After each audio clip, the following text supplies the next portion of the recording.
জুবিন গাৰ্গক লৈ ইমানেই ৰাজনীতি হ'ল সেই ৰাজনীতি গৈ এতিয়া ৰাজনৈতিক দলৰ মেনিফেষ্টত নাম ভৰাবলগীয়া কংগ্ৰেছে গ্যাৰেণ্টি দিয়ে 100 দিনত জাষ্টিস ৰাইজৰ দলে সম্পূৰ্ণকৈ নতুন ইনভেষ্টিগেশ্যন কৰিম বুলিয়ে ঘোষণা কৰে এনেকুৱা এটা সময়ত জুবিন গাৰ্গৰ পত্নীয়ে ফাষ্ট ট্ৰেক আদালতত শুনানি হৈ থকা সময়ত আজি সকলো ৰাজনৈতিক দলক জুবিন গাৰ্গৰ নাম লৈ ৰাজনীতি নকৰিবলৈ অনুৰোধ কৰিছে তাৰ পিছতো কিন্তু ৰাজনীতি অব্যাহত আছে এই ভিডিঅ'ৰ আজি আমি ৰাজনৈতিক বিদসকলৰ ডেটাৰ কথা আলোচনা কৰিম এইবাৰ ৰাজনীতিৰ পূৰ্বে প্ৰত্যেকজন ৰাজনৈতিক বিদৰ নিজৰ টকা সম্পত্তি যথেষ্ট হাৰে বৃদ্ধি পাইছে আটাইতকৈ বেছি এবছলিউট ইনকাম বৃদ্ধি পোৱা ৰাজনৈতিক নেতাজনৰ নামে হৈছে হিমন্ত বিশ্ব শৰ্মা কিন্তু ইয়াৰে মাজত এনেকুৱা এজন ৰাজনীতিবিদ যাৰ ইনকাম 5000% বেছি হৈছে এনেকুৱাও ৰাজনীতিবিদ আছে অখিল গগৈৰ নিচিনা যাৰ ইনকাম 26% কমিছে এইবাৰ নিৰ্বাচনত শিক্ষিত ৰাজনীতিবিদ আছে নে কেৱল গ্ৰেজুৱেট কৰা মানুহে এইবাৰ ৰাজনীতি খেলিবলৈ আগবাঢ়িছে হাইলি কোৱালিফাইড মানুহ নাই নেকি প্ৰত্যেকটো ৰাজনৈতিক দলে নিজৰ নিজৰ মেনিফেষ্টো আগবঢ়ালে অসমখনক লৈ তেওঁলোকৰ সংকল্পৰ কথা আগবঢ়ালে আজি এই ভিডিঅ'ত সকলোৰে কথা শুনিম সকলোৰে মেনিফেষ্টো পঢ়িম আৰু বুজিবলৈ চেষ্টা কৰিম নতুন অসমৰ বাবে কাৰ মেনিফেষ্টো বা ইলেকশ্যনৰ এই ইস্তাহাৰৰ শক্তি বেছি কাৰ নিজৰ ৰাজনৈতিক বেকগ্ৰাউণ্ড কেনেকুৱা কিমানৰ ওপৰত ক্ৰিমিনেল কেছেছ আছে ইমান কোনে অপৰাধ কৰি থৈছে যি অপৰাধীয়ে আমাক প্ৰতিনিধিত্ব কৰি এছেম্বলিত গৈ আমাৰ কাৰণে নিয়ম সাজিব প্ৰকৃততে জেনজি কেণ্ডিডেটে এইবাৰ নিৰ্বাচনত প্ৰতিদ্বন্দ্বিতা কৰিব নে 2021 চনৰ বিপৰীতে এইবাৰ জেনজিৰ সংখ্যা কমিছে সকলো কথা ডেটা ড্ৰিভেন কথা আলোচনা কৰিম এই ভিডিঅ'ত এই ভিডিঅ' শেষলৈকে চাব নমস্কাৰ জয় অসম জয় হিন্দ মই অবয় ভূঞা এটা নতুন ভিডিঅ'লৈ স্বাগতম জনাইছোঁ ইতিমধ্যে প্ৰত্যেকটো ৰাজনৈতিক দলে নিজৰ নিজৰ ইলেকশ্যন মেনিফেষ্টো আগবঢ়ালে নিজৰ সংকল্পসমূহ আগবঢ়ালে কি ধৰণে অসমখন তেওঁলোকে গঢ়িব সেই কথা তেওঁলোকে ইতিমধ্যে আগবঢ়ালে এই ভিডিঅ'টো যদি চোৱা আৰম্ভ কৰিছে আমাৰ চেনেলটো সাবস্ক্ৰাইব কৰি দিব ভিডিঅ'টো লাইক কৰি দিব কাৰণ আমি মন কৰিছোঁ আপোনালোকে আমাৰ ভিডিঅ' চাই কিন্তু সাবস্ক্ৰাইব কৰিব পাহৰি যায় সাবস্ক্ৰাইব কৰিব তেতিয়া আমি আৰু উৎসাহ পাম নতুন ভিডিঅ'জ বনাবলৈ আজি যেতিয়া আমি আলোচনা কৰি আছোঁ এইখিনি সময় পৰ্যন্ত প্ৰত্যেকটো ৰাজনৈতিক দলে নিজৰ নিজৰ ইলেকশ্যন ৰেলীত ব্যস্ত হৈ আছে এইবাৰ ইলেকশ্যনত এটা ডাঙৰ নাম ব্যৱহাৰ কৰা হৈছে আমাৰ প্ৰাণৰ শিল্পী জুবিন গাৰ্গৰ ন্যায় প্ৰসংগক লৈ পেলাই ইতিমধ্যে সামাজিক মাধ্যমত বিশেষকৈ বিভিন্ন হৈচৈ কৰিবলৈ একাংশই চেষ্টা কৰি আছে বিভিন্ন মিছ ইণ্টাৰপ্ৰিটেশ্যনৰ জৰিয়তে বিভিন্ন ভুল তথ্যৰ জৰিয়তে জুবিন গাৰ্গৰ প্ৰসংগটোক ৰাজনীতিকৰণ কৰিবলৈ নেৰানেপেৰা চেষ্টা অব্যাহত ৰাখে আজি এনেকুৱা এটা সময়তে আজি দ্বিতীয়টো দিন ফাষ্ট ট্ৰেক আদালতত হিয়াৰিং হৈছিল জাষ্টিস শৰ্মিলা ভূঞাৰ অধীনত জুবিন গাৰ্গৰ পত্নী গৰিমা শইকীয়া গাৰ্গে আজি দ্বিতীয় দিনৰ সামৰণিৰ পিছত সংবাদ মাধ্যমৰ সন্মুখত এই কথাটো কয় যে জুবিন গাৰ্গৰ নাম লৈ ৰাজনীতি কৰিব নালাগে আমি কথাখিনি আৰম্ভ কৰাৰ পূৰ্বে গৰিমা শইকীয়া গাৰ্গৰ কথাখিনি শুনাই ল'ব খুজিছোঁ জুবিন গাৰ্গক ৰাজনীতিৰ মাজলৈ আনিবই নালাগে এজন অৰাজনৈতিক ব্যক্তি তেওঁ সম্পূৰ্ণভাৱে নিজৰ মতেই থাকিবলৈ দিয়ক আৰু সন্মানেৰে থাকিবলৈ দিয়ক তেওঁ নিজৰ যিটো সত্তা আছিল যি ধৰণৰ জুবিনৰ পৰিচয় আছিল যিটো অস্তিত্ব আছিল সেইমতে তেওঁক ৰাখকচোন সেইটোৱে মোৰ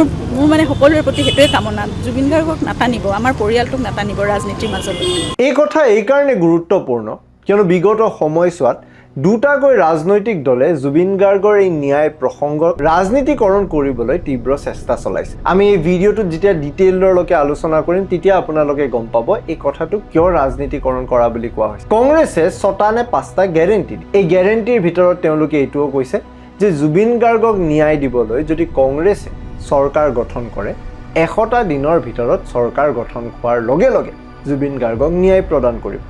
ইতিমধ্যে অসম কেবিনেটৰ পৰা অনুৰোধ কৰাৰ পিছতে গুৱাহাটী উচ্চ ন্যায়ালয়ে এটা ফাষ্ট ট্ৰেক আদালতৰ নিৰ্মাণ কৰে এই ফাষ্ট ট্ৰেক আদালতে প্ৰত্যেক দিনাৰ শুনানি কৰাৰ পিছত এটা ভাৰ্ডিক্ট দিয়াৰ সম্ভাৱনা থাকে মুখ্যমন্ত্ৰী ডক্টৰ হিমন্ত বিশ্ব শৰ্মাই এই সংক্ৰান্তত কংগ্ৰেছক কেৱল সমালোচনা কৰা নাই কংগ্ৰেছক তেওঁ সাংঘাতিক ধৰণে সমালোচনা কৰি এই কথাটো কৈছে যে যি কংগ্ৰেছে ৰাজীৱ গান্ধীক হত্যা হোৱাৰ পিছত 7 বছৰ লগালে ৰাজীৱ গান্ধীকে ন্যায় দিবলৈ সেই কংগ্ৰেছে কেতিয়াও জুবিন গাৰ্গক ন্যায় দিব নোৱাৰে তেওঁ কৈছে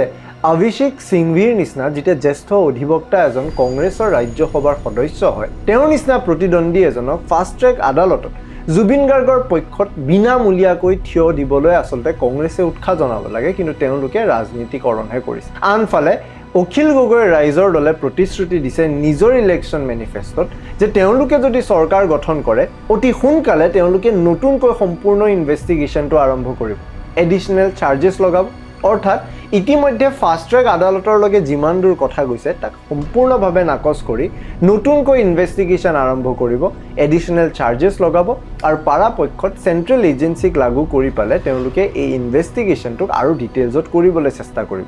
এইবোৰ ঘটনা হোৱাৰ পিছতে আজি যি সময়ত ৰাজনীতিত জুবিন গাৰ্গৰ নাম সাঙুৰ খাই গৈছে,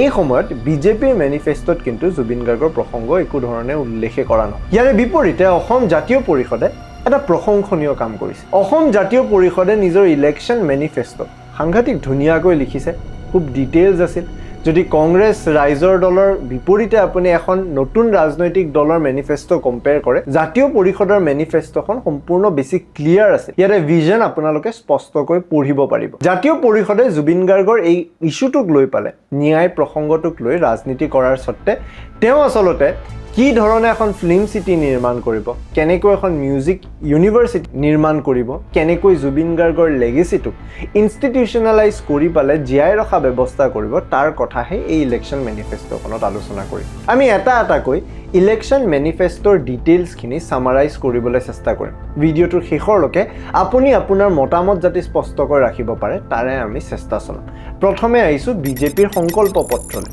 বিজেপিৰ সংকল্প পত্ৰত কিছুমান গুৰুত্বপূৰ্ণ কথা কৈছে। এটা, অবৈধ মাটি বেদখলকাৰীৰ বিৰুদ্ধে সম্পূৰ্ণ জিৰ' টলাৰেঞ্চ, অৰ্থাৎ যি আজিৰ তাৰিখত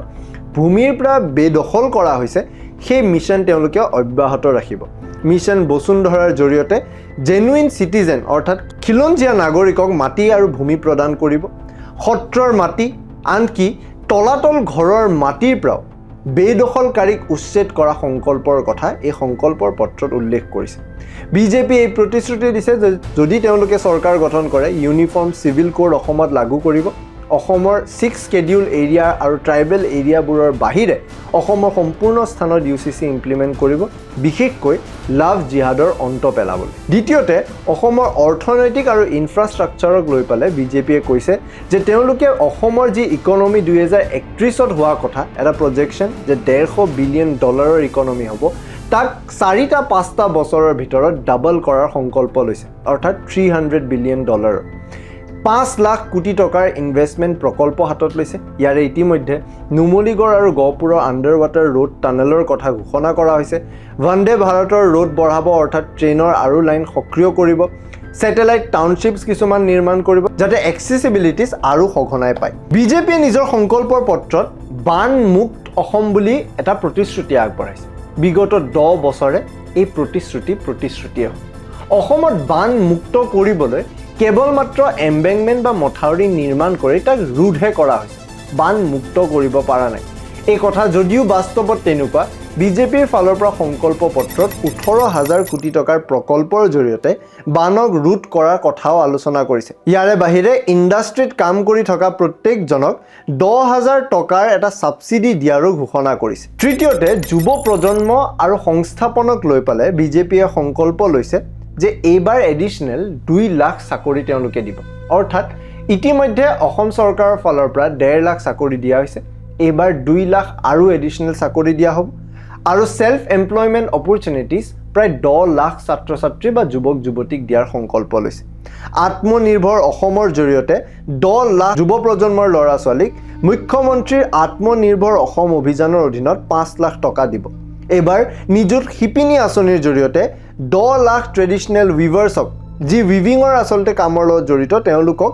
10 লাখজনক আচলতে ফাইনেন্সিয়েলি সহায় কৰাৰ সংকল্প লৈছে। যদি আমি শিক্ষা আৰু স্বাস্থ্য বিভাগৰ কথা শুনো, আমি দেখিম ফ্ৰী এডুকেশ্যন তেওঁলোকে দিয়াৰ কথা কৈছে। ছিষ্টেমেটিকলি যি ষ্টেম ইনষ্টিটিউশ্যন তেওঁলোকে আৰম্ভ কৰিছিল তাক ডাঙৰ কৰিম বুলি কৈছে। হেল্থৰ ক্ষেত্ৰত অৰ্থাৎ স্বাস্থ্যখনত 50,000 কোটি টকাৰ ইনফ্ৰাষ্ট্ৰাকচাৰেল ডেভেলপমেণ্ট কৰিম বুলি কৈছে। লগতে কেঞ্চাৰৰ কাৰণে প্ৰটন থেৰাপি দিয়াৰ কথাও কৈছে। অসমত বিগত সময়ছোৱাত প্ৰত্যেকখন জিলাত এখন মেডিকেল কলেজ নিৰ্মাণ কৰাৰ প্ৰতিশ্ৰুতি মুখ্যমন্ত্ৰীয়ে দিছিল কিন্তু কেৱল নিৰ্মাণ ইনফ্ৰাষ্ট্ৰাকচাৰৰ জৰিয়তে কৰিলে নহ'ব তাতে থকা ছাৰ্ভিচেছখিনিও কৰিব লাগিব বৰ্তমান সময়ছোৱাত চৰকাৰৰ 10টা বছৰ সম্পূৰ্ণ হোৱাৰ পিছতো যদিও ইনফ্ৰাষ্ট্ৰাকচাৰেল বুম হৈছে এতিয়াও ছাৰ্ভিচৰ ক্ষেত্ৰত বুম হোৱা নাই মেডিকেল কলেজৰ বিল্ডিং ঠিকে আছে কিন্তু সেই বিল্ডিঙত এতিয়াও বহু সংখ্যক বিল্ডিঙত বা বহু সংখ্যক জিলাত ইমান হাই লেভেল থেৰাপি হাই লেভেল ট্ৰিটমেণ্ট কৰা নহয় যাৰ কাৰণে তাৰে ৰোগীসমূহ গুৱাহাটীলৈ বা অসমৰ বাহিৰত যাবলৈ বাধ্যত পৰে সেই কথা কিন্তু এই সংকল্প পত্ৰত উল্লেখ কৰা নহল স্বাস্থ্যখনত যি ধৰণে মেডিকেল কলেজ নিৰ্মাণ প্ৰত্যেকখন জিলাত কৰিম বুলি কৈছিল এইবাৰ এডুকেশ্যনেল সেক্টৰকো লৈ প্ৰত্যেকখন জিলাত এখন ইউনিভাৰ্চিটি নিৰ্মাণ কৰা সংকল্প ভাৰতীয় জনতা পাৰ্টিয়ে নিজৰ সংকল্প পত্ৰত উল্লেখ কৰিছে সংকল্পৰ পত্ৰৰ আটাইতকৈ গুৰুত্বপূৰ্ণ অংশ মই এইটো বুলি ভাবোঁ যে অৰুণোদয় আঁচনিত 1250 টকা প্ৰত্যেক মাহে পাই থকা ধনক 3000 টকালৈকে বৃদ্ধি পোৱা প্ৰতিশ্ৰুতি দিছে এইখন চৰকাৰ যিটো সময়ত প্ৰায় 40 লাখ পৰিয়ালে এবাৰ অৰুণোদয়ৰ সুযোগ পাই আছিল সেই 40,000ত আৰু 15 লাখ পৰিয়াল যোগ কৰাৰ কথা ক'লে অৰ্থাৎ 55 লাখটা অসমীয়া পৰিয়ালে 3000 টকাকৈ প্ৰত্যেক মাহে এই চৰকাৰখনে দিব এতিয়া এটা মই কাল্পনিক সিচুৱেশ্যনলৈকে আহিছোঁ পৰিস্থিতি এটালৈ আহিছোঁ ইৰাণৰ এই যুদ্ধখনৰ সময়ত যেতিয়া গ্লোবেল ক্ৰাইচিছ হ'ব যেতিয়া তেলৰ দাম বস্তু সামগ্ৰীৰ দাম বৃদ্ধি হ'ব তেতিয়া চৰকাৰে এনেকুৱা ধৰণৰ আঁচনি নিৰ্মাণ কৰাৰ ফলত এটা ডাঙৰ সেটবেক ফেচ কৰিব 1250 টকাৰ পৰা যেতিয়া 3000 টকালৈকে বেনিফিট দিয়াৰ কথা কয় ইয়াতে কোনে 1250 টকা বিগত 5টা বছৰত পোৱাৰ পিছত কোনে স্বাৱলম্বী হ'ল সেই কথাটোৰ কিন্তু কোনো ধৰণে চোৱা চিতা নকৰে বৰঞ্চ সেই পাই থকা ধনক বৃদ্ধি কৰি চৰকাৰখনৰ ওপৰত আৰু ডেপ্টৰ অৰ্থাৎ আৰু ঋণৰ সংখ্যা বৃদ্ধি হ'ব সেই সংখ্যা বৃদ্ধি হোৱাৰ লগে লগে কালিলৈকে ৰাজনৈতিক পৰিৱেশ সলনি কৰিব খুজিলেও বিজেপি চৰকাৰে নিজেও সলনি কৰিব নোৱাৰে কালিলৈকে কোনো এটা সংকটময় সিচুৱেশ্যনত পৰিস্থিতিত যদি ভাৰতীয় জনতা পাৰ্টিৰ নেতৃত্বত থকা চৰকাৰে নিজৰ হাতত টকা নাথাকে কিন্তু তাৰ পিছতো নিজে বনোৱা এই আঁচনিসমূহ বন্ধ বা স্থগিতও কৰিব নোৱাৰে তেতিয়া তাৰ বিনিময়ত এটা ডাঙৰ বেকলেছ ফেচ কৰিব তেনেকুৱা এটা সময়ত অৰুণোদয়ৰ নিচিনা এটা এনেকুৱা আঁচনিৰ জৰিয়তে কাৰ কিমান স্বাৱলম্বী কোন কিমান স্বাৱলম্বী হৈছে তাক কোনো ধৰণৰ পৰ্যবেক্ষণ নকৰাকৈ সেই ধন বৃদ্ধি কৰা সেই সংখ্যা বৃদ্ধি কৰা মূল যুক্তিটো আমি বুজি নাপালোঁ কিন্তু এয়া আজিৰ তাৰিখত এটা ডাঙৰ ফ্ৰীবি কালচাৰ হৈছে যাৰ জৰিয়তে ডাইৰেক্ট বেংক ট্ৰান্সফাৰ কৰি পেলাই চৰকাৰে ভোটে নহয় ভোট কনচলিডেশ্যন কৰিবলৈ সক্ষম হয় এনেকুৱা এটা সময়ত অৰুণোদয় আঁচনিৰ এই ডাঙৰ কথাটোৱে এইবাৰ নিৰ্বাচনত এটা ডাঙৰ প্ৰভাৱ পেলাব বিশেষকৈ মহিলা ভোটাৰ্ছৰ মাজত ইয়াৰ লগতে ট্ৰাইবেল কমিউনিটিৰ কাৰণে পুনৰ এবাৰ জনজাতিকৰণৰ প্ৰতিশ্ৰুতি আগবঢ়াইছে বিজেপিয়ে বিগত 10টা বছৰত মোৰ এতিয়াও মনত আছে যেতিয়া কংগ্ৰেছ চৰকাৰ আছিল সেই সময়ত নৰেন্দ্ৰ মোদী ডাঙৰীয়া প্ৰধানমন্ত্ৰী হৈ অসমত নিৰ্বাচনৰ প্ৰচাৰ চলাই থকা সময়ত প্ৰতিশ্ৰুতি দিছিল যে অসমত 6 জনগোষ্ঠীৰ জনজাতিকৰণ হ'ব আজি তৃতীয়বাৰৰ বাবে চৰকাৰ গঠনৰ সন্মুখত যেতিয়া বিজেপি আগবাঢ়িছে তৃতীয়বাৰৰ বাবে সেই সংকল্প পত্ৰত উল্লেখ কৰিছে তেওঁলোকে কৈছে 6 জনগোষ্ঠীৰ জনজাতিকৰণ তেওঁলোকে কৰিব তেওঁলোকে কৈছে ট্ৰাইবেল সকলৰ প্ৰটেকশ্যনৰ বাবে কনষ্টিটিউচনেল ষ্টেটাছ অট'নমাছ কাউন্সিলসমূহক দিব বিশেষকৈ মিচিং ৰাভা যাতে তেওঁলোকৰ বেল্ট আৰু ব্লক তেওঁলোকৰ ভূমি তেওঁলোকৰ পৰা কোনো কাঢ়ি নিব নোৱাৰে লগতে চাহ বাগিচাৰ শ্ৰমিকসকলৰ কাৰণে এটা ভাল খবৰ দিছে বিগত সময়ছোৱাত ইতিমধ্যে কাম কাজ আৰম্ভ কৰিছে যে চাহ বাগিচাৰ লাইনত থকা চাহ শ্ৰমিকসকলক ভূমি পট্টা তেওঁলোকে দিব এইবাৰ আৰু এটা কৈছে যে প্ৰত্যেক দিনাৰ তেওঁলোকৰ উপাৰ্জন প্ৰায় 500 টকালৈকে বৃদ্ধি কৰিব ইয়াৰে লগতে গুৰুত্বপূৰ্ণ কথা বৰাক ভেলী আৰু ডিব্ৰুগড়লৈ কৈছে বৰাক ভেলীত শিলচৰক এটা ছেক্ৰেটেৰিয়েট নিৰ্মাণৰ কথা কৈছে আৰু ছেটেলাইট টাউনশ্বিপৰ নিচিনা আইডিয়া এটাক লৈ এইমছ এখন তাতে নিৰ্মাণ কৰিব খুজিছে যাতে তাতে মানুহে স্বাস্থ্যৰ বাবে কোনো ধৰণৰ অসুবিধাৰ সন্মুখীন নহওক কিন্তু আচৰিত কথা এয়াই যে মেইন ষ্ট্ৰীম অসম আৰু শিলচৰক কানেক্ট কৰা ৰাজপথ আজিলৈকে ভাল নহয় সেই ৰাজপথৰ কানেক্টিভিটিৰ ইমান ডাঙৰ ইস্যু আছে তাৰ কথা কিন্তু এই সংকল্প পত্ৰখনত উল্লেখ নকৰিলে ডিব্ৰুগড়ৰ ক্ষেত্ৰত গুৰুত্বপূৰ্ণ ঘোষণা কৰিছে যে ডিব্ৰুগড়ক সেকেন্ড ক্যাপিটেল হিচাপে ঘোষণা কৰিব ইতিমধ্যে সেক্ৰেটেৰিয়েটৰ কাম আৰম্ভ হৈছে এছেম্বলিৰ কাম আৰম্ভ হৈছে আৰু এবাৰ সংকল্প পত্ৰত কোৱা হৈছে এটা high court bench special high court bench Guwahati উচ্চ ন্যায়ালয়ৰ অধীনত ডিব্ৰুগড়ত স্থাপন কৰা হ'ব যাতে তাতে থকা লোকসকলে গুৱাহাটীত আহি কেছ হিয়াৰিঙৰ জায়গাত ডিব্ৰুগড়তে সেই কেছ হিয়াৰিং কৰিব পাৰে ক'বলৈ গ'লে বিজেপিৰ সংকল্প পত্ৰ চালে ইয়াতে হাৰ্ড কোৰ আইডেন্টিটি আৰু সিকিউৰিটিৰ কথা কোৱা হৈছে ইউচিচি কে ধৰি বিভিন্ন তেওঁলোকৰ আইডেন্টিটি প্ৰটেকশ্যন বিলকে ধৰি এগ্ৰেছিভ ফ্ৰীবি কালচাৰ অৰ্থাৎ নিজৰ ডাইৰেক্ট বেংক ট্ৰান্সফাৰ কৰি টকা ডাইৰেক্ট বেংকত দি পালে আঁচনি নিৰ্মাণ কৰাৰ ওপৰত বিশেষ গুৰুত্ব দিছে বিজেপিৰ সংকল্প পত্ৰত বৰ বেছি ডাঙৰ সলনিৰ কথা কোৱা নাই বিগত 10টা বছৰত তেওঁলোকে যথেষ্টখিনি কৰা বুলি দাবী কৰে তাৰে বিপৰীতে তাতকৈ বেছি আৰু কেনেকৈ প্ৰেক্টিকেলি তেওঁলোকে কামখিনি কৰিব পাৰে তাৰ কথা সংকল্প পত্ৰত দিলে যদি আমি নিজৰ অপিনিয়ন এটা দিবলৈ যাওঁ এই সংকল্প পত্ৰ চাই ইয়াতে কোনো অস্বাভাৱিক কথা আমি দেখা নাই প্ৰেক্টিকেলি কিছুমান কথা কৈছে যিখিনি কথা তেওঁলোকে আগতেও কৰিব নোৱাৰিলে কিন্তু আকৌ এবাৰ প্ৰতিশ্ৰুতি দিছে যে এইবাৰ কৰি দেখাব এইবাৰ আহিছো ৰাইজৰ দলৰ সংকল্প পত্ৰ ৰাইজৰ দলৰ সংকল্প পত্ৰত এখন নতুন অসম গঢ়াৰ কথা কৈছে ইয়াতে নতুন অসমত গুৰুত্ব দিছে খিলঞ্জীয়া ভূমিপুত্ৰসকলক যাতে তেওঁলোকে নিজৰ চিনাকিটোক ৰক্ষা কৰিব পাৰে ৰাইজৰ দলৰ ফালৰ পৰা এগ্ৰিকালচাৰ অৰ্থাৎ কৃষিৰ ওপৰত গুৰুত্ব দিছে যদি ভালকৈ চাওঁ ট্ৰিপল ক্ৰপ ৰিভলিউচনকে ধৰি কৃষি মুক্তি কেন্দ্ৰ অৰ্গেনিক সোভেৰেনিটি MSP গ্যাৰেণ্টি কৰিছে আৰু ভূমিপুত্ৰৰ ভূমি অধিকাৰৰ কথা উল্লেখ কৰিছে যে এগ্ৰিকালচাৰেল সেক্টৰত কৃষি যেহেতু আমাৰ অসমৰ বাবে মূল জীৱিকা তাক কেনেকৈ তেওঁলোকে গুৰুত্ব দিব পাৰে তাৰে কথা নিজৰ সংকল্প পত্ৰত তেওঁলোকে উল্লেখ কৰিছে অৰ্থনীতি আৰু স্মল ইণ্ডাষ্ট্ৰীৰ ক্ষেত্ৰত তেওঁলোকে ঘোষণা কৰিছে অসমত এটা special Assam economic task force গঠন কৰিব যাৰ অধীনত অসমৰ GDPক ডাবল কৰিবলৈ তেওঁলোকে সংকল্প আৰু কাম আগবঢ়াব তেওঁলোকে ঘোষণা কৰিছে প্ৰত্যেকখন গাঁৱত এটা ইণ্ডাষ্ট্ৰী নিৰ্মাণ কৰিব অৰ্থাৎ মুগা পাট বহুতত আগৰউডৰ ইণ্ডাষ্ট্ৰী বহু গাঁৱত কঁঠাল বা কলকে ধৰি বিভিন্ন গাঁৱত উৎপন্ন হৈ থকা সম্পত্তি ব্যৱহাৰ কৰি কেনেকৈ এখন ইণ্ডাষ্ট্ৰী প্ৰত্যেকখন গাঁৱে নিৰ্মাণ কৰিব পাৰে তাৰে কথা ৰাইজৰ দলৰ সংকল্প পত্ৰত কৈছে অসমৰ বেম্বু ইণ্ডাষ্ট্ৰী বহু ডাঙৰ ইণ্ডাষ্ট্ৰী এই ইণ্ডাষ্ট্ৰীক আৰু কেনেকৈ ডাঙৰ কৰিব পাৰি সেই কথাও ৰাইজৰ দলৰ সংকল্প পত্ৰত উল্লেখ কৰা হৈছে 5000 কোটি টকাৰ ফান্ডিং কৰি পালে অসমত থকা লোকেল ষ্টাৰ্টআপক এণ্টাৰপ্ৰেনাৰশ্বিপৰ ক্ষেত্ৰত কেনেকৈ স্কিল ডেভেলপমেণ্টৰ ক্ষেত্ৰত আগবঢ়াব পাৰি তাৰে সংকল্প ৰাইজৰ দলৰ সংকল্প পত্ৰত উল্লেখ কৰিছে এটা গুৰুত্বপূৰ্ণ ইয়াৰে অংশ হৈছে আইডেণ্টিটি অৰ্থাৎ নিজৰ অস্তিত্বৰ চিনাকি ৰাইজৰ দলে কোৱা মতে তেওঁলোকে অবৈধ নাগৰিক যি মাৰ্চ 24 1971 পূৰ্বে অসমত সোমাইছিল তেওঁলোকৰ বাহিৰে এই মাৰ্চ 24 1971 কাট অফৰ পিছত অহা প্ৰত্যেকজনক চিনাক্ত কৰি বাংলাদেশলৈ ডিপোৰ্ট কৰিব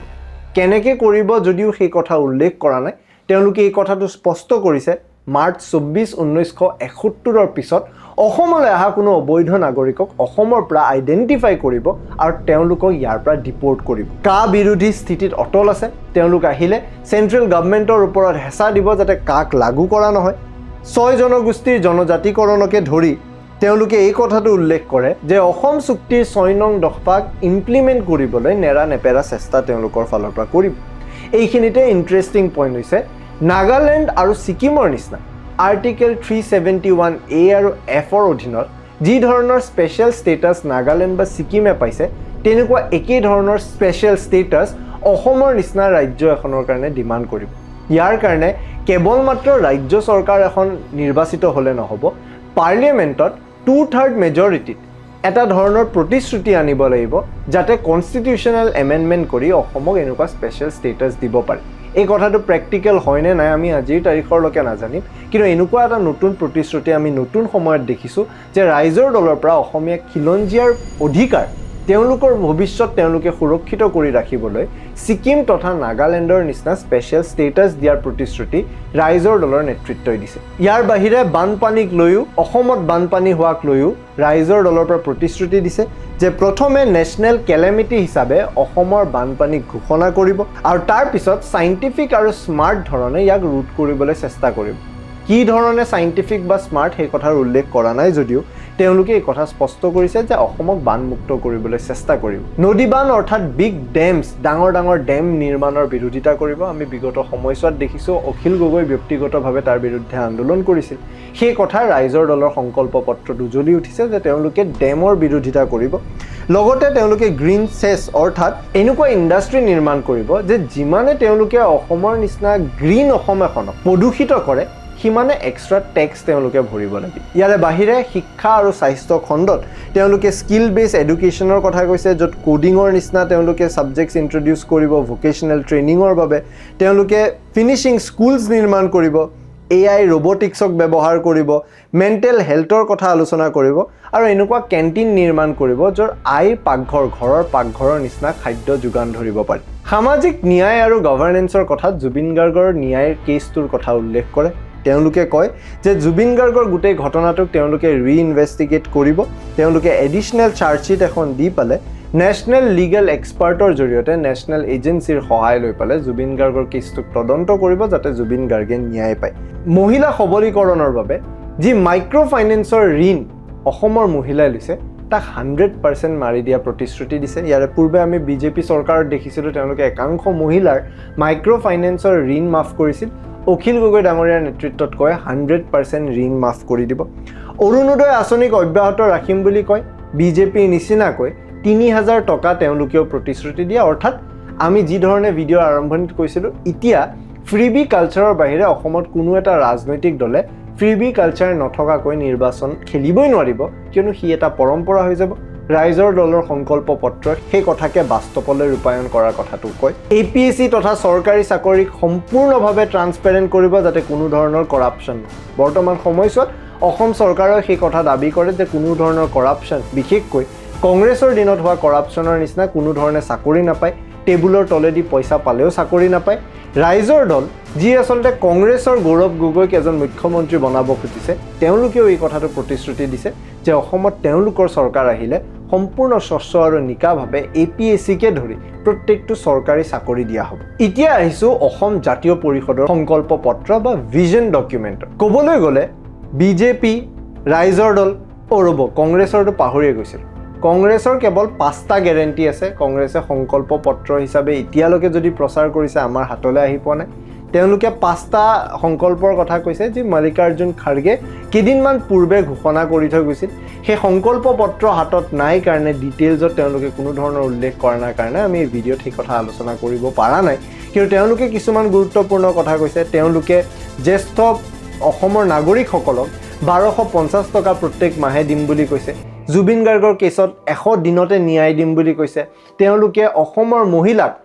আনকণ্ডিশ্যনেল, অৰ্থাৎ অৰুণোদয়ত কিছুমান কণ্ডিশ্যনছ থাকে, অসমৰ প্ৰত্যেকগৰাকী মহিলাক তেওঁলোকে ধন অৰ্থাৎ ফ্ৰীবি ডাইৰেক্ট বেংক ট্ৰান্সফাৰ দিম বুলি কৈছে। কিন্তু তেওঁলোকে যেতিয়ালৈ মেনিফেষ্টো ওলায় আমি লাগিলে পুনৰ ভিডিঅ' বনাম। আজি যিহেতু উল্লেখ কৰা নাই আমি সেই কথা উল্লেখ বা আলোচনা কৰিব পৰা নাই। কিন্তু অসম জাতীয় পৰিষদৰ এই ভিজন ডকুমেণ্টখন ক'বলৈ গ'লে বিজেপি আৰু ৰাইজৰ দলৰ তুলনাত বহুখিনি ডিটেইলছ আছিল, বহুখিনি দূৰদৰ্শিতা আছিল আৰু তেওঁলোকৰ সঁচাই ক'বলৈ গ'লে এটা ডাঙৰ ভিজন লুকাই আছিল।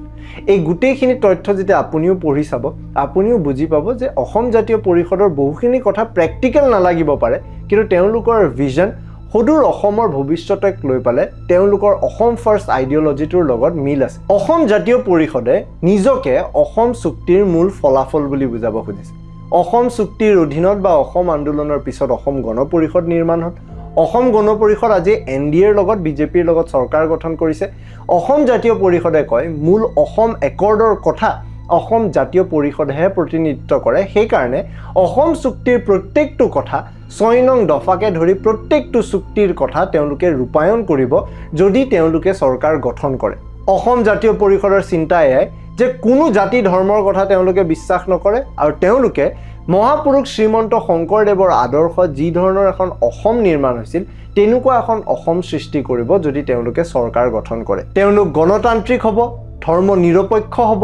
ছ'চিয়েলিষ্ট হ'ব আৰু এনেকৈ তেওঁলোকে অসমখন গঢ় দিব। অসম চুক্তিৰ লগতে বিপ্লৱ শৰ্মা কমিটিৰ ফালৰ পৰা যি ৰিকমেণ্ডেশ্যন আহিছিল 6 নং দফাৰ ইমপ্লিমেণ্টেশ্যনক লৈ তাক সম্পূৰ্ণভাৱে ৰূপায়ণ কৰা প্ৰতিশ্ৰুতি অসম জাতীয় পৰিষদে লৈছে। তেওঁলোকে কা বিৰোধী স্থিতি অটল ৰাখিছে। যি কা বিৰোধী আন্দোলন কৰি পালে অসম জাতীয় পৰিষদ নিৰ্মাণ হ'ল, তেওঁলোকৰ মতে তেওঁলোকে চৰকাৰ নিৰ্মাণ কৰিলে তেওঁলোকে চেণ্ট্ৰেল গভৰ্ণমেণ্টক হেঁচা দি কাখন অসমৰ পৰা বাতিল কৰিবলৈ চেষ্টা কৰিব।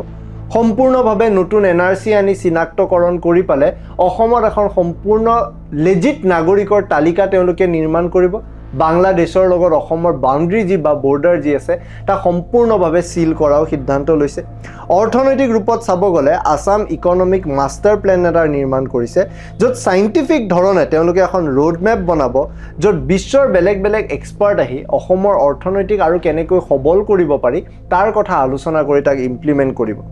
নেশ্যনেল ফাণ্ড অৰ্থাৎ জাতীয় পুঁজিৰ জৰিয়তে অট'নমাছ ষ্টেট ডেভেলপমেণ্ট ফাণ্ড এটা নিৰ্মাণ কৰিব যি আচলতে অইল আৰু গেছৰ পৰা অহা ৰয়েলটিজ বা জিএছটিৰ শ্বেয়াৰৰ পৰা লাভ হোৱা টকাৰ পৰা তেওঁলোকে অসমৰ প্ৰডাকশ্যন ছেক্টৰটোত ইনভেষ্ট কৰিব যাতে অসমে নিজে আত্মনিৰ্ভৰ হ'ব পাৰে অসম জাতীয় পৰিষদৰ সংকল্প পত্ৰ বা ভিজন ডকুমেণ্টত এই কথাটো কোৱা হৈছে যে আজিৰ তাৰিখত অসম চৰকাৰে বহুত ধন লৈছে বহুত ইম্পৰ্ট বেচিছত আছে অৰ্থাৎ টকা লোন লয় আৰু বাহিৰৰ প্ৰডাক্টৰ বেচিছত নিজৰ কেপেবিলিটিজ কমাই ৰাখিছে অসম জাতীয় পৰিষদে চৰকাৰ নিৰ্মাণ কৰিলে নিজৰ পুঁজিৰ জৰিয়তে নিজৰ প্ৰডাকশ্যন লেভেলটো বঢ়াবলৈ চেষ্টা কৰিব যাতে অসমখন কাৰো ওপৰত নিৰ্ভৰ নহয় আৰু আত্মনিৰ্ভৰ হ'ব পাৰে এইখিনি কথাকে লগ দি তেওঁলোকে কৈছে বাজেটিং ভালকৈ কৰা হ'ব লোনৰ সংক্ৰান্তত অসমত ঋণ নলৈ পালে কেনেকৈ কিছুমান আঁচনি বা সংকল্প বা প্ৰকল্প হাতত ল'ব পাৰি তাৰ কথা আলোচনা কৰিব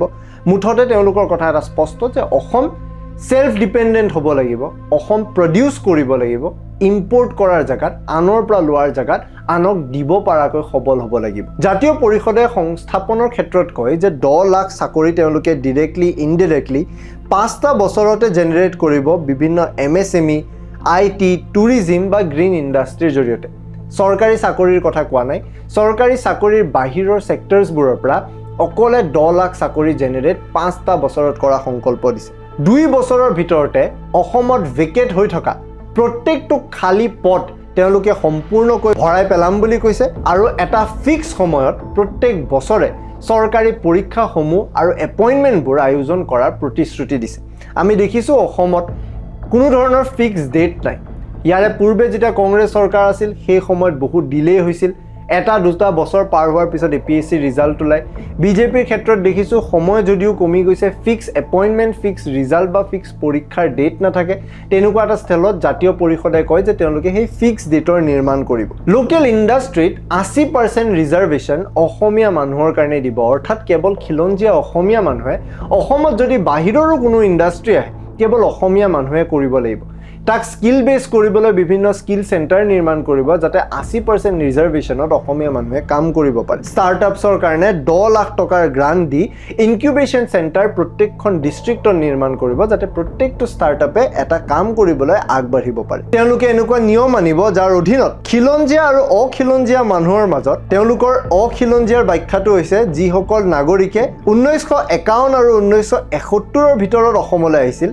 তেওঁলোকৰ মাজত কোনো ধৰণৰ মাটি কিনা বেচা তেওঁলোকে সম্পূৰ্ণভাৱে বন্ধ কৰি দিব আসাম ষ্টেট ল্যান্ড বেংক এটা নিৰ্মাণ কৰিব যাৰ অধীনত প্ৰত্যেক চৰকাৰী ভূমি কাক দিয়া হৈছে তাৰে এটা ভালকৈ নিৰ্মাণ তেওঁলোকে কৰি ৰাখিব পাৰে আৰু অসমৰ মাটি বেদখল হোৱাৰ পৰা কেনেকৈ ৰুট কৰিব পাৰে তাৰে সংকল্পৰ কথা তেওঁলোকে উল্লেখ কৰিছে শিক্ষাৰ ক্ষেত্ৰত অসমীয়া ভাষাকে ধৰি ট্ৰাইবেল প্ৰত্যেকটো ভাষা ক্লাছ 10 লৈকে মেন্ডেটৰি কৰা প্ৰতিশ্ৰুতি দিছে স্কুলছ অফ এমিনেন্স আৰু ষ্টাডি সাৰ্কেলছৰ নিচিনা কিছুমান কনসেপ্টছ আনিব খুজিছে যাৰ অধীনত ইউপিএসসি এপিএসসি ট্ৰেইনিং দিয়া হয় 100 দিনৰ ভিতৰতে কন্ট্ৰাকচুৱেল শিক্ষকৰ চাকৰি সম্পূৰ্ণভাৱে ৰেগুলাৰাইজ কৰা কথাও প্ৰতিশ্ৰুতিও জাতীয় পৰিষদে দিছে ইনফ্ৰাষ্ট্ৰাকচাৰ আৰু ইণ্ডাষ্ট্ৰীৰ ক্ষেত্ৰত ইলেক্ট্ৰিচিটি ষ্টেট প্ৰডিউস বৰ্তমান সময়ত 10% হৈছিল তাক 60% লৈকে নিয়াৰ প্ৰতিশ্ৰুতি দিছে কেনেকৈ কৰিব সেই কথা উল্লেখ কৰা নাই ৰাস্তাৰ নিৰ্মাণৰ কথা কৈছে বৰ্তমান সময়ত ষ্টেটৰ হাইৱে 3000 কিলোমিটাৰ তেওঁলোকে 10000 কিলোমিটাৰ কৰিব চাহ বাগিচাৰ ইণ্ডাষ্ট্ৰীৰ কথা কৈছে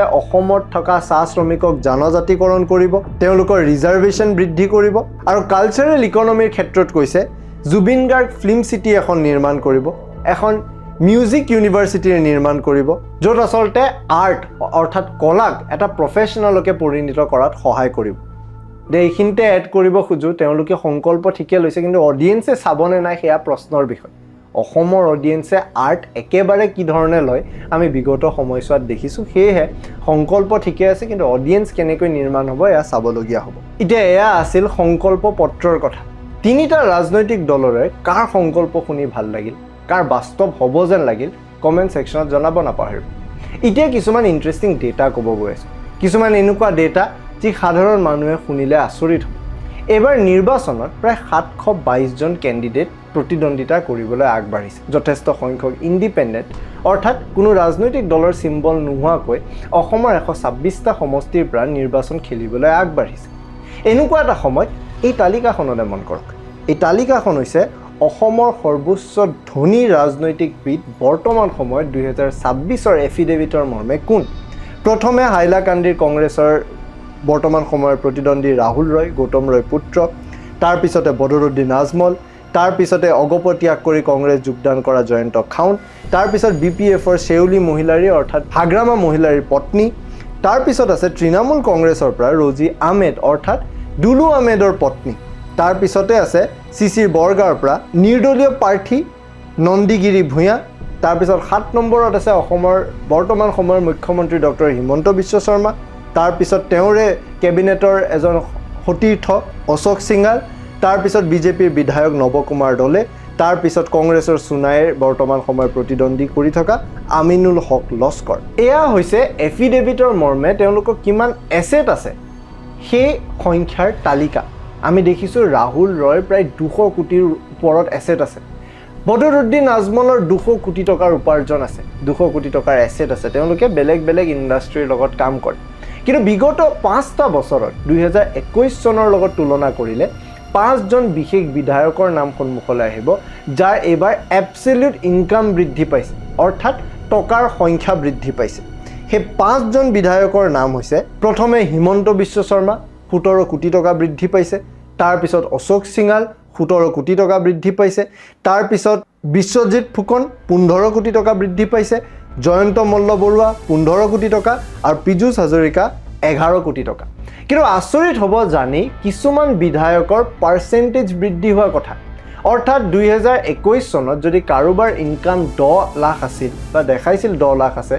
সেই তুলনাত বৰ্তমান 26ত কিমান বাঢ়িছে শুনি আপুনি আচৰিত হ'ব এই তালিকাখন মন কৰক 5570%তকৈ বৃদ্ধি পাইছে আব্দুল ৰছিদ মণ্ডলৰ বৰ্তমান সময়ত টকাৰ সংখ্যা বা এছেট ৰহাত কংগ্ৰেছ ত্যাগ কৰি বিজেপি যোগদান কৰা বিধায়ক শশীকান্ত দাসৰ সম্পত্তিৰ তালিকা বৃদ্ধি পাইছে প্ৰায় 600% তেজপুৰৰ অগপ বিধায়ক পৃথ্বীৰাজ ৰাভাৰ সম্পত্তি বৃদ্ধি পাইছে প্ৰায় 600% ডুমডুমাৰ বিধায়ক ৰূপেশ গোৱালৰ সম্পত্তি বৃদ্ধি পাইছে প্ৰায় 500% চিপাঝাৰৰ বিজেপিৰ বিধায়ক পৰমানন্দ ৰাজবংশীৰ সম্পত্তি 300% বাঢ়িছে আৰু তাৰ পিছত তললৈকে আপুনি দেখিব কেনেকৈ বিগত 5টা বছৰত এছেটৰ মাল্টিপ্লিকেশ্যন এবনৰ্মেলি হৈছে ইয়াতে বহুতৰ এনেকুৱা যে এছেট কোটি টকা কিন্তু সেলফ ইনকাম কেৱল লাখত হয় অৰ্থাৎ তেওঁলোকে নিজৰ সহধৰ্মিনী বা স্বামীৰ ওপৰত নিজৰ এছেটটোৰ ওপৰত ডিপেণ্ড কৰে তেওঁলোকৰ মূল ইনকাম তেওঁলোকৰ পাৰ্টনাৰজনৰ পৰা আহি আছে তেনেকুৱা উদাহৰণ এই সম্পত্তিৰ তালিকাত চালে বহুতৰ নাম আপোনালোকে দেখিব অসমত বৰ্তমান সময়ত জেনজি শব্দটো বহুতে আলোচনা হৈ আছে এনেকুৱা এটা ধাৰণা কৰা হৈছে 2026 নিৰ্বাচনত কেৱল মাত্ৰ 26তে যুৱ প্ৰজন্মই স্থান পাইছে জেনজিয়ে প্ৰতিদ্বন্দ্বিতা কৰিব কিন্তু আচৰিত কথা 2021 চনত 61 জন জেনজি আছিল আৰু বৰ্তমান 26ত কেৱল 45 জন জেনজিয়ে খেলিব এইবাৰ যদি আমি ভালকৈ চাবলৈ যাওঁ 28 বছৰৰ তলৰ হিচাপত যদি আমি জেনজি চাবলৈ যাওঁ 25 বছৰীয়া 9 জন কেণ্ডিডেট 26 বছৰীয়া 6 জন কেণ্ডিডেট 27 বছৰীয়া 4 জন কেণ্ডিডেট 30 বছৰৰ তলত মূল 45 জন কেণ্ডিডেটে এবাৰ জেনজিক প্ৰতিনিধিত্ব কৰি নিৰ্বাচনত প্ৰতিদ্বন্দ্বিতা কৰিব ইয়াৰে ভিতৰত মেক্সিমাম নিৰ্দলীয় প্ৰাৰ্থী মেক্সিমামৰ ইনকাম বহুতে কম আটাইতকৈ বেছি ইনকাম কংগ্ৰেছৰ সামুগুৰিৰ প্ৰাৰ্থী তানজিল হুছেইনৰ প্ৰায় 4.5 কোটি টকাৰ এছেট লৈ জেনজিৰ ভিতৰত আটাইতকৈ ধনী আটাইতকৈ সবল ৰাজনীতিবিদ বুলি ক'লে এই তালিকাৰ ভিতৰত তেওঁৰ নামটো আপুনি বিচাৰি পাব তানজিল হৈছে বৰ্তমান সময়ৰ ধুবুৰীৰ লোকসভা সাংসদ ৰকিবুল হুছেইনৰ পুত্ৰ ৰাজনীতিত সাধাৰণতে শিক্ষাৰ কথা কম আলোচনা হয় মই প্ৰেক্টিকেল ৰাজনীতিৰ কথা কৈছো সামাজিক ৰাজনীতিত বা সামাজিক মাধ্যমত শিক্ষাৰ কথাই আলোচনা হয় কিন্তু প্ৰেক্টিকেলিটিত একেবাৰে আলোচনা নহয় এইবাৰ চাবলৈ গ'লে শিক্ষাৰ ক্ষেত্ৰত যদি চাওঁ আটাইতকৈ বেছি ৰাজনীতিবিদ কেৱল গ্ৰেজুৱেশ্যনহে পাছ কৰে মাষ্টাৰ্ছ কৰি থকা ডক্টৰেট থকা বা ডিপ্ল'মা থকা বহু কম মানুহে 722 জনৰ ভিতৰত এইবাৰ আচলতে নিৰ্বাচনত প্ৰতিদ্বন্দ্বিতা আগবঢ়াইছে এটা বাৰু ভাল কথা 2016ত এজন অশিক্ষিত নেতাই নিৰ্বাচনত প্ৰতিদ্বন্দ্বিতা কৰিছিল নিৰ্দলীয় হ'ব পাৰে কিন্তু এইবাৰ এজনো অশিক্ষিত আচলতে কোনো ধৰণৰ ৰাজনৈতিকবিদে নিৰ্বাচনত প্ৰতিদ্বন্দ্বিতা কৰা নাই এইবোৰ ডেটা চাই পালে সঁচাই আমি ভাবিব লাগে যে বৰ্তমান সময়ত মেইন ষ্ট্ৰীম ৰাজনীতি কৰি থকা মানুহৰ মাজত সঁচাই সবল সঁচাই গুণী জ্ঞানী সঁচাই মানুহক আমাক প্ৰতিনিধিত্ব কৰি থকা মানুহ কিমান আছে আমি সংকল্প পত্ৰৰ কথা ক'লোঁ আমি কিছুমান গুৰুত্বপূৰ্ণ ডেটাৰ কথা ক'লোঁ এই গুৰুত্বপূৰ্ণ ডেটাৰ অধীনত কাৰ সম্পত্তি বাঢ়িছে কাৰ সম্পত্তি কমিছে কাৰ কিমান বাঢ়িছে কাৰ শিক্ষা কিমান জেনজি প্ৰকৃততে যে কমিছে তাৰে সম্পূৰ্ণ কথা আপোনালোকক জনালোঁ এই গোটেই কথাখিনি শুনি আপোনালোকে অসমৰ নিৰ্বাচনক লৈ কেনেকুৱা এটা ধাৰণা কৰিছে কমেণ্ট ছেকশ্যনত জনাবলৈ নাপাহৰিব এই ভিডিঅ'টো চোৱাৰ বাবে ধন্যবাদ যদি চাই ভাল পালে চেনেলটো ছাবস্ক্ৰাইব কৰি দিব ভিডিঅ'টো লাইক কৰি দিব কাৰণ যেতিয়া আপুনি আমাৰ চেনেলটো ছাবস্ক্ৰাইব কৰে ভিডিঅ'টো লাইক কৰে আমি উৎসাহ পাওঁ আৰু অলপ কষ্ট কৰি এটা নতুন ভিডিঅ' বনাবলৈ এই ভিডিঅ'টো চোৱাৰ বাবে ধন্যবাদ